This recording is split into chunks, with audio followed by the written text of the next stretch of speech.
Erase the modern map. Start with Jerusalem. To us, it is the center of global spirituality. Now imagine a reality where this exact patch of dirt holds absolutely no significance to anyone. Keep pulling back. The Vatican never gets built. The entire geopolitical and cultural footprint of Catholicism vanishes. Move to the Arabian Peninsula. Mecca remains exactly what it was millennia ago, a dusty, desolate watering hole for wandering caravans. The wars, the geopolitical alliances, and the moral codes of 3 billion people living today do not exist in this scenario. All of it hinges on a single conversation that took place in a Mesopotamian city 4,000 years ago. We treat the shape of our modern world as a permanent fixture, but the map we know is the direct byproduct of one ancient man making a highly specific geographical choice. The man was Abraham, and his home was the city-state of Ur. We often picture ancient settlements as primitive mud brick camps. Ur was the Silicon Valley of the Bronze Age.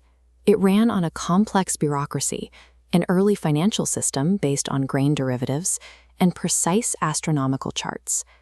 Abraham was a product of the elite class, an intellectual rebel born into the household of a high-ranking state official. He recognized the logical flaws in his society's polytheistic setup, the competing gods and divided factions. But when he decided to reject it, he made a calculated pivot. He chose isolation in the distant Canaanite desert over leveraging his insight locally. By abandoning the capital, he traded immediate political control for a life in the margins. He chose physical escape over strategic infiltration. Polytheism acts like an early operating system, relying on decentralized power nodes, gods for the river, harvest, or war. They constantly compete, causing massive system drag.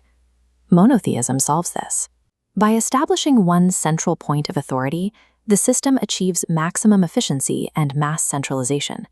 In our alternate timeline, Abraham understands this mathematical superiority. He does not pack his tents. He stays in Ur and uses this concept to systematically overwrite the existing political structure. He installs himself as the first ideological emperor of Mesopotamia. The one God is deployed not as personal faith, but as inescapable state code. When divine law is fused directly with state bureaucracy, the concept of good shifts. In a system dedicated to a single perfect source of truth, any friction or dissent becomes a functional error. Absolute efficiency replaces human morality as the highest societal good. With an undivided, hyper-efficient society, this Chaldean tech empire rapidly expands. It easily absorbs Egypt and early Greece before they can mature. Rome never happens. The Italian peninsula remains a backwater because the Mediterranean has already been consolidated. There is no political or spiritual vacuum left for a new empire to exploit. Today, the center of global power and finance has never shifted. It is permanently anchored in the unbroken corridors of the Middle East. This continuity of knowledge creates a compounding effect. Since observing the universe is considered a mathematical form of prayer, the state pours resources into physics and engineering.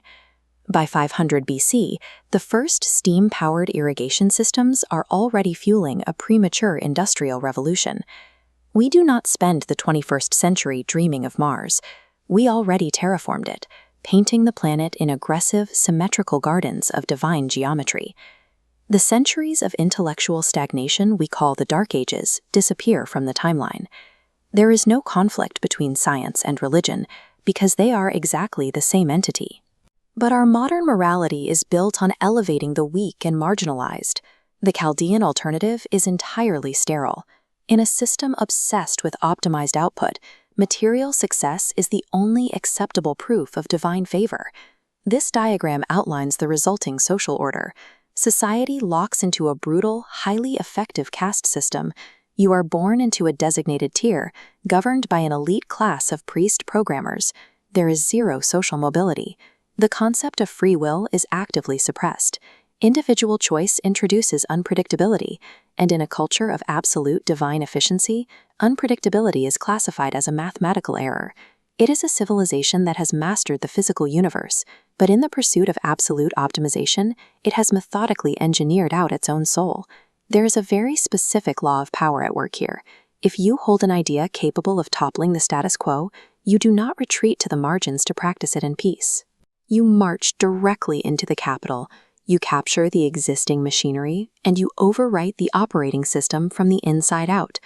This is the deep paradox of Abraham's historical choice. By walking into the desert to protect his faith, he successfully birthed our modern moral framework, but he surrendered global political authority to a succession of tyrants for the next 4,000 years. That tactical retreat saved us.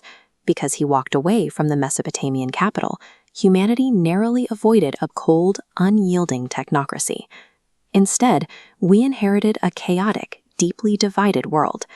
But it is a world where the messy, inefficient reality of free will survived.